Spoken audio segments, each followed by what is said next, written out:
What is up, guys? This is Mark from dbsdecks.com, and I am bringing you a requested deck list, which is Demigra, Ghastly Mouse Demigra, mono black deck. And this is a really neat deck. The concept is a lot of fun because it really doesn't matter what hits your drop area and what goes to your warp, because either way, you will probably get it back at some point in the game. The deck is solely dependent on the drop area too. I mean, obviously you need to have a hand, you need to be able to combo, but being able to play decent things is how much energy you have on board and how many cards in your drop area, which is actually a really difficult strategy for some players to have to deal with because they're so used to just discarding and dealing with stuff on board. They're not used to dealing with stuff on board that can also potentially keep coming back over and over. So let's break it down, and let's start with the Demigra leader. And Demigra says, auto, when this card attacks a leader card, place 3 cards from the top of your deck into your drop area. If all the cards you place in the drop area are black, draw 1 card. So just based off of that leader, that's going to automatically answer the question for anybody of, hey, can I splash another color on this? No, it's mono black. Just keep it mono black. And then his Awaken is Ready's 2 energy. And then Ghastly Mouse Demigra as Wormhole. Overwhelm and Dark Overwhelm up to 2 times a turn. You can play them both.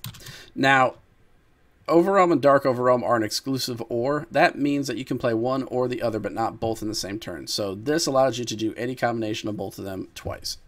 So that's a really fun little ability too. I thought that was a pretty neat keyword. And then auto, when this card attacks, draw 1 card. And then activate main once per turn. Choose up to 3 black cards in your warp and place them in your drop area. So with Demigra, we're going to see early game, he fills up the drop area, and then late game, he refills it from the warp so that you can kind of keep going with what you have, and also allows you to get certain things back and whatnot. So both sides of the leader are really good. They both do the same thing. One just does it differently, and it kind of lets you save your resources too, because late game, you're not going to be wanting to mill 3 off of your deck every turn. That's kind of rough. So then let's break down the battle cards. We have 36 of them, and we have 14 extra cards. So the first of the battle cards is Poutine. There's 4 of them in this deck. And Poutine is a blocker with 4,000 attack, and it says, auto, when you play this card, if your leader card is Demigra, place up to 2 cards from the top of your deck in the drop area. So on turn 1, you can automatically start with 5 cards in the drop area, but I'd rather start with 3 by simply just attacking first, because Frigid Blast Poutine is Dark Overwhelm 3. And its auto is when you play this card, choose up to 1 Demigra with an energy cost of 4 or less from your deck and add it to your hand, then shuffle your deck. So then that lets you go and search a Demigra. We got 8 copies of a 4-drop, which is really nice. And then I would play the 1-drop Poutine to put 2 back in, just so we're not exhausting our entire drop area right off the bat. And you'll get 2 dudes to play with for the first turn as well. Then we have Gravy and Demigra Straw. This card's great late game because it allows you to combo and get stuff back in. It can also be good early game too if you want to go for a really early turn drop, but this deck plays on curve, so you're not really going to be doing anything other than, you know, some quick 1-drop overwhelms on turn 2 or turn 3. And then we have the Supreme Kai of Time, World's Protector. This is a super combo. Everybody knows what this one does. And then we have Time Trauma Mask Saiyan. This one says, auto, when you play this card, if your leader card is black, you may choose up to 2 cards in your life and add them to your hand. If you choose to add 1 or more cards to your hand, choose up to 1 of your opponent's battle cards with an energy cost of 5 or less and send it to their warp. So this is the one that helps us self-awaken very quickly. It's a 3-drop, so we're not going to be able to do it before turn 3 regardless, because it doesn't have Overwhelm or anything like that.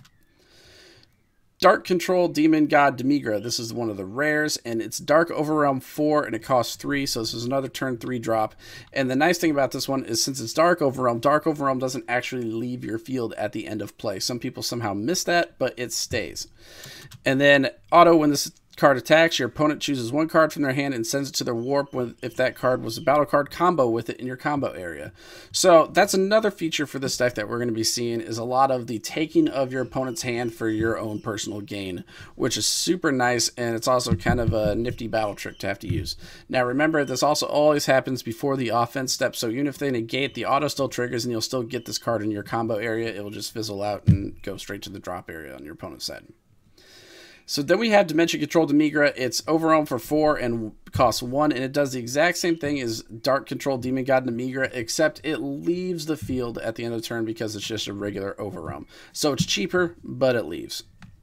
Finally, we have the Trunks power, or next, not finally, we have the Trunks power overseeing time, which we all know what this one does, and this will get back anything that's a battle card from our warp and add it to our hand. So if we happen to lose our secret rare or one of our big dudes, this will get it back and, you know, save us the headache later. And then we have Temporal Darkness Demigra, Dark Overwhelm 7 for 4.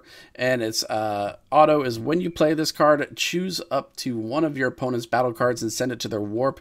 Then choose up to one battle card from your warp and with an energy cost of 4 or less and play it. So that's kind of nice because let's say we manage to warp one of these guys out, then we get this and that, and they both hang out with us forever.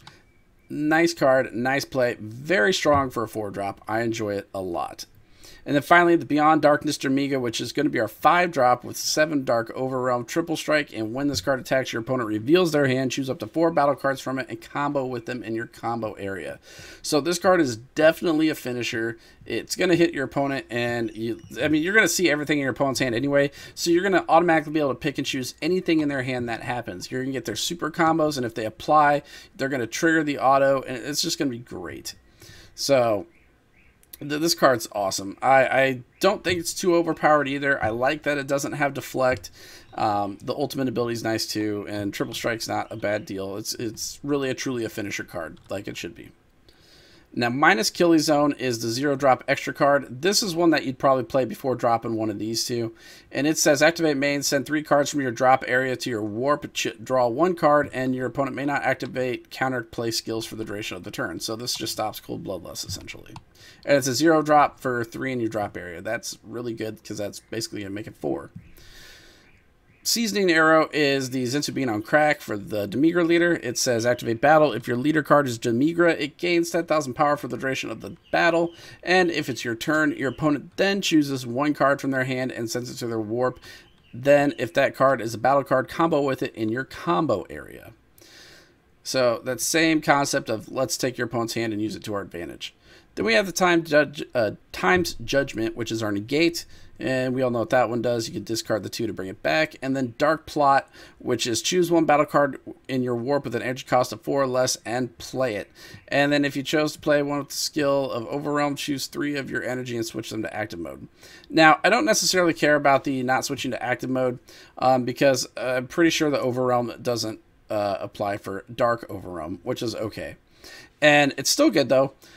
Because that's gonna, let us get something like this back, which just lets us keep going and going and going. And I'm okay with these things.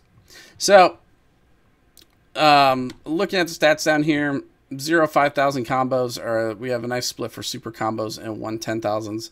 And then our cost curve is pretty much not useful because none of it applies. It's all overwhelm based, which is literally a 1 2 3 curve, which would be like choo, choo, choo. And if I can figure out a way to do a representation of that, I totally will.